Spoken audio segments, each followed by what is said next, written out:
السلام عليكم ورحمة الله وبركاته. كلنا وناكسن صباح وناكسن داود كسو دبو ورarka aan ku hayno waxa kamida al-shabaab oo weerar ku qaaday shaqaalaha dhisaya wadada dheer ee xiriirisa Muqdisho iyo Afgooye iyo faahfaahin ka soo baxaya ciidamo hareeyay xarunta xisbiga wadani oo maanta la filayo in dibadbax looga soo horjeedo xukuumadda Muuse Biixi uu ka dhaco siyaasiga Cabdiraxmaan Cabdishakuur oo ka hadlay xaaladda doorashada dhawaan la filayo inay ka dhacdo Soomaaliya iyo xukuumaddu waxa ay damacsan tahay hadal heen badan oo ka dhalatay hadal jeediyay Shariif Sheekh Axmed iyo baraha bulshada oo wali lagu hadal hayo wasiirka gaashaandhigga Soomaaliya oo gaaray degmada Awdheegle iyo ciidamada dawladda oo hardan adag kala kulmaya al-shabaab ururkii afraad ee ciidamada gorgor oo tababar kumaandoosnimo looga diray dalka Turkiga iyo saraakiil sagootisay wararka dibadda aan idin waxaa kamid ah ka hor doorashada Sri Lanka dad muslimiin ah oo lagu weeraray gudaha wadankaasi intii aad maqasheen waxay ahaayeen qodobadii wararkeen lagu waaweynaa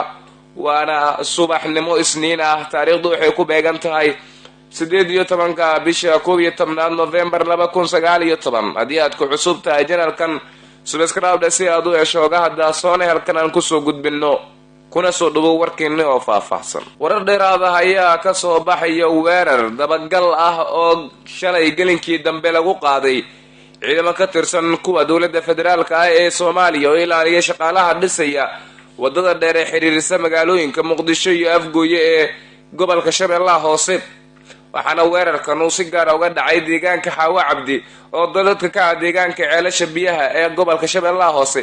waxaana la sheegay in halkaas ay ku dhinteen ciidamo ka tirsan dawladda oo ilaalinaya shaqaalaha Turkishka ah ee dhisaya wadada dheer ee xiriirisa Muqdisho iyo Afgooye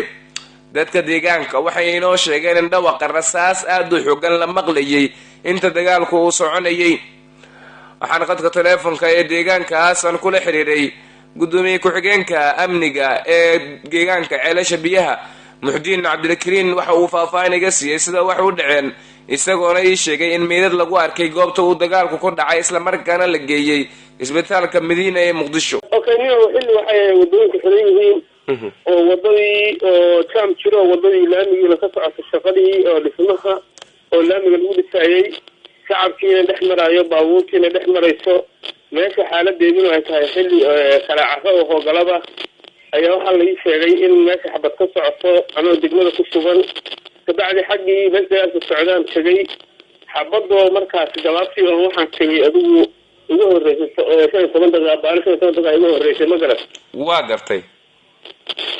waxaan ku aaday difaaca ugu horeysay ciidanka Turkiga oo ciidanka waardiyaha macsi ka dagaalamayaan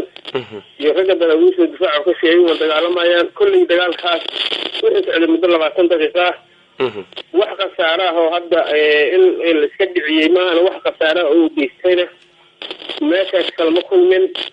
intaas baa arrintaas ku ogaayay waa gartay gudoomiye baa maasantahay waxaan lagu maqaalaa in dagaalka uu dhacay oo meedad goobta lagu arkay ma ragga la arkay oo meedadka ama dad shacaba ma shabaabkii weerarka soo qaada waa kuma meedadku marka aniga waxaan arkay laba qof oo mid dhaawacay mid meeda hadda xilligaasna lama kala saari karin wixii meesha shacabku u dhoomnaa wadada xirnayd oo xilli carraaw ahayd dadkaasna muhiimadii ugu horreysay oo ka qabtay waxay ahayd ambalaas meesha joogto oo lagu talagalay waxyaalaha meesha ka dhaca oo ciidamada harmacadka wateen baa soo saaray wax dareysana ugama jeedina waxaan usoo diiday gaariga ambalaasta adigu ma caddayn karo wax oo dhar ciidan watana meeshaas kuma arag oo aan gaariga saaray laakiin waxaa caddayn karaa laba qof oo midna dhaawacyaha midna meediyaha in gaariga ambalaasta ku qaadno xagga CID-da loo soo dhigay waa gartay marka waxaad ii sheegtaa ciidanka la weeraray ma kuwa socdaal ku jira bay ahaayeen mise ciidanka shaqaalaha wadada dhisay ilaalay bay ahaayeen ciidanka shaqaalaha oo wadada dhisay ayaa la soo weeraray way iska dhiciyeen ciidankana boolis oo daraawiish oo dhinaca ka degan baa ayagana sidoo kale garab soo siiyay markii hore waxaa la weeraray ciidanka meesha shaqaalaha oo waardiinaya kabacdi culayska haddana wuxuu u wareegay dhinaca kuwa daraawiishta wayna iska dhiciyeen meeshaas adigu muddo 20 daqiiqo xabad socotay kabacdina gudoomiye ku-xigeenka amniga deegaanka Ceelasha Biyaha ee gobolka Shabeellaha Hoose ayuu ka ahaa xukuumadda Soomaaliland hogaamiyo Muuse Biixi Cabdi ayaa ciidamo fara badan dul dhigtay xarunta xisbiga mucaaradka ah ee wadani uu ku leeyahay magaalada Hargeysa ee Somaliland.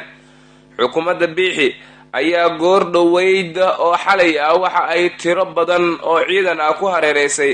xarunta xisbiga wadani, taasi oo ay uga hortagayaan banaanbaxyo ka dhan ah xukuumadda Biixi oo la filayo in maanta uu ka dhaco magaalada Hargeysa ee Somaliland. gudoomiyaha xisbiga wadani ayaa shalay oo taariikhdu ay ku beegneed 17 bishan waxa uu sheegay in taageerayaashiisa gobolka Maroodijeex ay ugu baaqay in maanta iskugu soo baxaan banaanbax isla markaana ay ku dhaliilayaan xukuumadda uu hogaamiyo Muuse Biixi. mas-uuliyiin ka tirsan xisbiga mucaaradka ee wadani oo la hadlay warbaahinta ka howlgashay gudaha deegaanada Somaliland ayaa sheegay in xukuumadda Biixi ciidamo ku soo rugtay xarunta wadani, taasi oo la filayo saaka in laga qabanqaabiyo banaanbax ka dhan ah xukuumadda uu hogaamiyo madaxweynaha maamulka Somaliland Muuse Biixi Cabdi. waxa ay kaloo mas-uuliyiintaasi oo ka tirsan xisbiga wadani xukuumadda Muuse Biixi uga digeen in qalalaase ay ka abuurto gudaha magaalada Hargeysa ee xarunta Somaliland, iyagoona sii xoojiyey baaqa gudoomiye Ciro ee ahaa in maanta uu jiro banaanbax looga soo horjeedo xukuumadda Somaliland. xukuumadda Biixi ayaa isku soo baxa waxa ay sheegtay in aan ka dhici karin magaalada Hargeysa oo horey uga hadlay gudoomiyaha magaalada Hargeysa ee Somaliland, isagoona sheegay in banaanbax aan ogeyn xukuumadda Somaliland uusan ka dhici karin magaalada Hargeysa ee xarunta Somaliland. siyaasiga caanka ee Cabdiraxmaan Cabdishakuur Warsame ahna gudoomiyaha xisbiga mucaaradka ee Wadajir ayaa sheegay in xilligan ay walwal iyo cabsi ay ka qabaan in dalkan Soomaaliya ay ka dhacdo doorasho loo balansan yahay. waxa uu sheegay in Maxamed Cabdullaahi Farmaajo madaxweynaha Jamhuuriyadda Federaalka ah ee Soomaaliya dowladdiisu ay qorsheynayso in muddo kororsi ay sameyso, taasna aysan ka yeel doonin madaxda xisbiyada mucaaradka ah ee dalka ka jira. waxaan qabaa walwal doorasho, waayo waqti sanad iyo wax ka yar ayaa u harsan madaxda dowladda, walina ma wadaagin dadka Soomaaliyeed sida ay doorashada ku dhici karto, maadaama mana muuqato in qof iyo cod ay ka dhacdo gudaha Soomaaliya, ayuu yiri Cabdiraxmaan Cabdishakuur Warsame oo ah gudoomiyaha xisbiga Wadajir. isaga oo la hadlayay idaacadda Voice of America ayuu Cabdiraxmaan Cabdishakuur sheegay in madaxda dowladda Soomaaliya oo qarashkoodu yahay in ay sameeyaan muddo kororsi, taasna ay keeni karto walwal dhinaca doorashada ah oo ay qabaan xisbiyada mucaaradka ee dalka ka jira. waxaa dhinaca kale uu ugu baaqay madaxda dowladda federaalku inay joojiyaan dagaalka siyaasadeed ee ay ku hayaan siyaasiyiinta ka aragti duban iyo maamul goboleedyada oo kala dhexeeya talada dalka, loona baahan yahay in madaxda dowladda iyo siyaasiyiinta iyo xildhibaanada labada aqal ay ka wada tashtaan qaabka ay u dhici lahayd doorashada.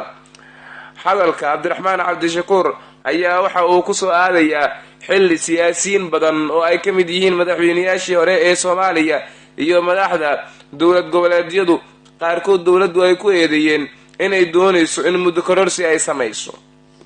wararka mucaaradka ayaan ku guda jirnaaye